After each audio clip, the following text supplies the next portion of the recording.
see here. Okay, perfect. It does show that we are live. Okay, great. Perfect. All right, so good evening, everybody. Today on the show, we have Butch Patrick, aka Eddie Munster from the Munsters. How are you today? Thank you for being here.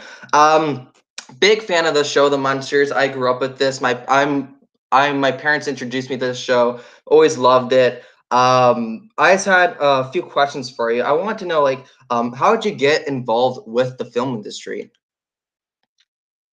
Well, as a little kid, when I was 7 years old, my dad, my mom, when they had my little sister, they thought she would be cute. They took some photos of her, made arrangements to have a photo shoot. Or Michelle, I went along for the ride, and then after they were done with her, they took a few pictures from me. Not so much for the movies, but the guy just thought I had a funny look that he wanted to put in his window of his photography studio up in Hollywood Boulevard. Mm-hmm. And the producer and the director were walking by, and they noticed the photo, and they asked about me, and the guy said, "Well, he's not an actor." And they go, "Well, you know how we could reach him? We're developing and producing a movie, and we like his look. We'd like to talk to him about possibly doing the movie," and that's how they tracked me down. Wow, that's awesome. That's pretty funny. How did you get involved with the Munsters? Like, how did you come across the role of Eddie? Well, the Munsters was my third series.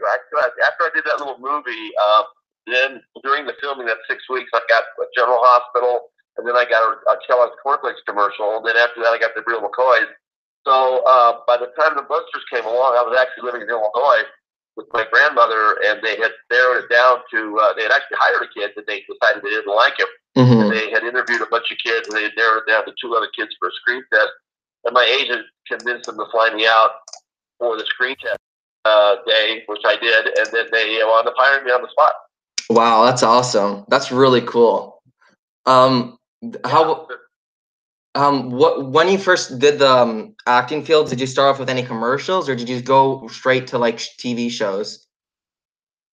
When I first started? Yeah. My first 3 interviews were, one was for the movie that I got when the guy saw the picture. Then I got, during the filming of that 6 weeks, I got the commercial, and I got General Hospital, and then after General Hospital, I got the Real McCoys. But in between, I did a lot of commercials and movies and guest starring roles. And, you know, Mr. Ed, My Neighbor Martian, The Untouchables, Detectives, just a lot of stuff in the early 60s. A lot of westerns, too. I could ride a horse. So my uncle, the closest thing that we had in our family to somebody being in the business was my dad's brother supplied horses to the movie studios and Western props. Mm-hmm. Wow, that's very cool. That's awesome. Yeah, because you're like, the TV shows that you've been on are one of the most like memorable and iconic shows. As you said, like, you've been in General Hospital, Bonanza, Rawhide, I Dream of Jeannie, The Monkees, My Favorite Martian, even on a ton of memorable shows that are iconic shows. How does it feel to be a part of all those shows? Well, if you had to pick an 11-year window, which I did from 61 to 72, to work, it was a great time in Hollywood. There was a lot of good stuff, a lot of innovative things going on. Comedy was king, but the westerns were still around, and I would say the pop culture, that was the decade. The 60s was probably the strongest decade ever for music and art and just, you know, social upheaval, and it was just a wild time. So yeah, I was very happy that I was lucky enough to work with some really good people. Mm-hmm. A very good time. Mm-hmm, exactly, sure have. Do you have a favorite show that you've worked on from all your film career? Yeah, there's a few of them actually. One is the Monkees episode, because the Monkees were huge, and the Beatles came to the Munster set one day, and I didn't get a chance to meet them because I was off that day. Mm-hmm. So I was really bummed. And then so the Monkees episode was good. I enjoyed doing the Phantom Toll Booth for Chuck Jones because I was a big fan of the Roadrunner and all his cartoon stuff that he had been doing, and working with Noel, you know, all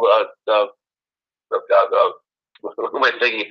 Dean Foray, Hans Conrad, the voice of Mel Blanc, the son Noel Blanc, but Mel Blanc, and working with all the voiceover people for a couple of years with Chuck Jones was wonderful in the Phantom Toll Booth. And then I enjoyed doing Lidsville. Lidsville was a lot of fun with the Cross people. Wow, that's awesome. That's very cool. It sounds like the childhood that you had in the acting field's definitely amazing because you've just been on so many iconic TV shows. Yeah, I got very lucky. It really was. I even had a chance to play around with records at the end of that. After Litzo, we did Metro Media hired me to do some team up stuff, so I got to go on American Bandstand and hang around with Sugarloaf and Lawson and Messina and other bands, tour the country a little bit. Never Mm-hmm. really went anywhere, but it was fun to do. It was fun to play rock star for a year. It was Mm-hmm. really more bubblegum star. It wasn't really a rock star situation. And then we did whatever happened to Eddie with the Rockshire Records in '82 when Mm-hmm. MTV came on the air. Mm-hmm. Where we had the privilege of being the first unsigned act ever to have a video aired on MTV, Mm-hmm. which then led to the basement tapes, which helped a lot of unknown talent with a video camera do videos and get some exposure. So I'm very Mm-hmm. proud of that. Who I would say actually because I seen that music video. Whose idea was that to do that video about what happened to Eddie? Yeah, we did that in one night. It was very interesting. We did for $3,500. We had like 60 extras. We did 3 locations, and we did it all in one night. Wow, that's really impressive. Yeah, I know. It was amazing. That's really cool. Actually, speaking back to the Munsters, because obviously the Munsters is so iconic. It's one of my favorite shows I grew up on. Being a younger generation of like the horror genre, I guess you could call it. How was it working with such an iconic cast on the Munsters? And what were the filming conditions and the makeup process and all that stuff? Well, the show was, unusual just on the obvious for the obvious reasons of everybody being a monster. But Universal was the monster studio in the Mm-hmm. 40s, in the 30s and 40s, so they really knew how to create the scenes and the set decorations and the lighting. So we were shot on film, very much like a old Universal movie. The cast was top notch. Fred and Al from New York and Car 54 fame, and Yvonne Carlo from just being a huge movie star in the 40s, Mm-hmm. and the Ten Commandments and all that kind of stuff. She was quite the beauty. We Mm-hmm. had really good quality people in the cast. I was lucky to fall into such a group, but the real talent was from the makeup people and the special effects people Mm-hmm. and the music. We had really good guest stars. We had good writers. We had good music. We had cool cars. We didn't Mm-hmm. really miss every link in the chain was a very strong one. Mm-hmm. For sure. How long did it take for your makeup? I was only an hour. Mine wasn't too bad. Fred Furman was 2 hours, and then everybody else was between an hour and 2 hours, Oh wow. except Maryland. Except Maryland, of course. Yeah, of course. Do you have any funny memories that happened on set while filming the Munsters? A lot of the fun stuff happened when I was in school. I would hear, big laughter and this and that. But I have fond memories. I enjoyed wandering around the Universal a lot when I Mm-hmm. had free time to go explore. Ernie Borgnine was always very nice to me, and the guys up at the wagon train set were very nice to me. And it was a great place to go exploring when you're 11, 12-year-old little kid. That's what Mm-hmm. you love to do. Exactly, for sure. And I had the privilege of actually going to that bachelor this year in February in Hollywood, and because I've been wanting to go there for a long time, and it was a really amazing to see all these Oh, iconic filming locations. yeah, Universal was a wonderful place to hang out. It wasn't nearly like it is today, but it Mm-hmm. was still very cool. Yeah, exactly. It is. I know it's so weird to see the Munsters house all different and modernized now, but you can still tell it's Munsters house. It's pretty cool. Yeah. Um, do you have any upcoming projects that you're working on that you'd like to talk about? Well, there's supposed to be a Munsters reboot. Seth Meyers has been talking about it for a Mm-hmm. couple of years now. And, we've been in contact with them. We'll see where it goes. They want to move the Munsters to Brooklyn. Oh But yeah. there used to be a show a few years ago, back in the '80s, that Al Lewis started for TBS, which was called Super Scary Saturday, Mm-hmm. where he took the Grandpa Munster character into the dungeon and hosted bad monster movies, old Japanese Godzilla movies. It Mm-hmm. was it was like sort of like Mystery Science Theater, but better. Mm-hmm. The gentleman who did that contacted me recently, and I guest starred on it several times. He contacted me recently, and he's now teaching up in Vermont. And he wants to do a live streaming type recreation of the show with me at the helm. So we're going to call it Eddie's Monstrous Movie Mausoleum, and basically do the same thing: take in bad movies, have fun with it, there's a horror host down in Florida that I work with called Dr. Paul Bearer, who's going to be my sidekick via split screen because he's in Florida and I'll be in Vermont. But we just put the Facebook page up the other day, so anybody that is listening, if they want to go to it and like it, there is a brief clip of me and Dr. Paul introducing the concept. It will be filming in December and airing in January, and it will be like I say, a live video stream platform. Wow, that's awesome. That's exciting news. Yep, Eddie's Monstrous Movie Mausoleum. Wow, very cool. Definitely check that out. I didn't know about that. That's brand new. That's a new one. And right now, we're just on our second stop of our Halloween tour. I've just left my house in Missouri. We flew to Florida for the Monday, and then we're working this weekend. And we fly to we drive to Fayetteville, then we fly to Vegas, then we fly to Canada, then we go back to North Carolina. And anyway, you can see it on Munsters.com. The schedule's posted for any of your listeners. So anybody wants to do that, and also with the official Munsters fan group, is approaching 19,000 members. Yes. My wife Leela handles that. It's very family friendly and interactive. So anybody that would like the fan group, we'd love to have them.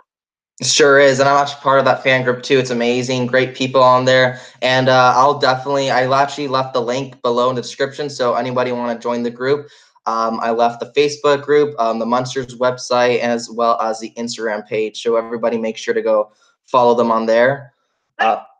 And do you have any upcoming cons that fans come meet you at that you'd like to talk about?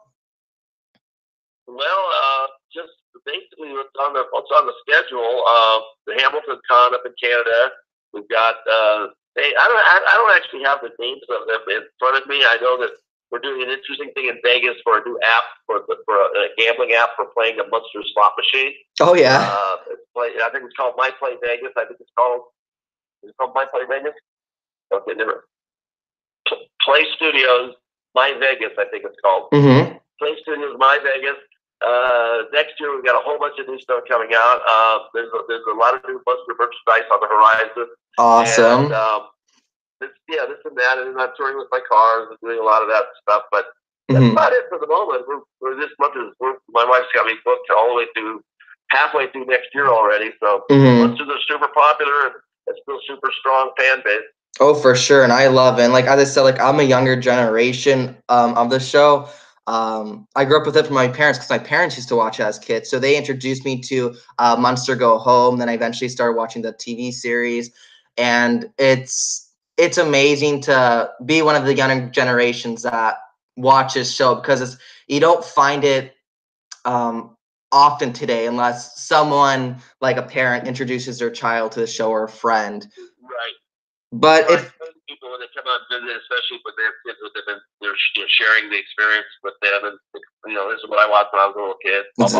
Exactly. That's why the local channels do so well, is because so many people are watching the Andy Griffith shows and the old westerns, and just everything that there must be 15 or 20 nostalgia-driven channels, and they all do very well. Exactly, for sure. And how does it feel to be a part of since Munsters is it has such a legacy. It's different generations are being able to see this show. How do you feel about that?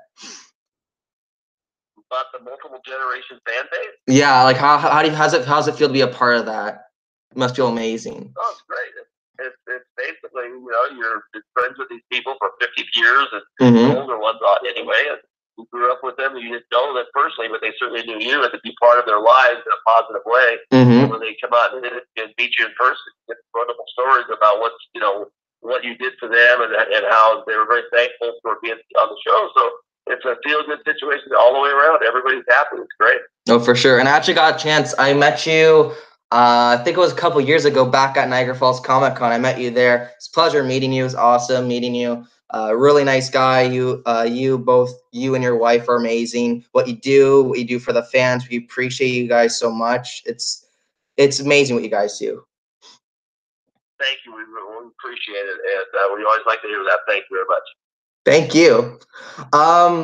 One last question before we end up this interview. I know you're mentioning that you enjoyed cars. Do you have any favorite hobbies and interests? Right now, my hobby is traveling and seeing the countryside and the world. Has pretty much been my hobby recently. I mean, I'm a movie fan. I go to as many movies as I possibly can, and I try to collect a toy here and there because I like collectible stuff. I got a pretty neat curio cabinet. I got a huge autograph picture collection from people that I've met and friends. And but that's at the moment. That's pretty much about it. Between the travel and the work, keeps me busy. For sure. That's awesome. Well, I wish you both, you and your wife, best wishes with traveling, safety, healthcare. But yeah, it's definitely amazing what you're doing there. You're traveling the world. It's interesting hearing about your hobbies and interests. That's awesome. I love it.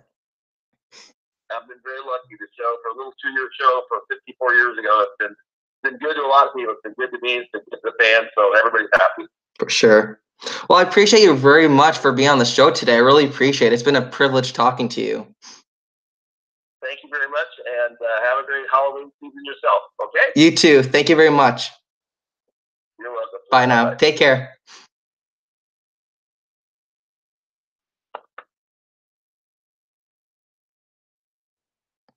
All right, everybody. That was my interview with Butch Patrick from the Munsters. Hope everybody enjoyed tonight's episode.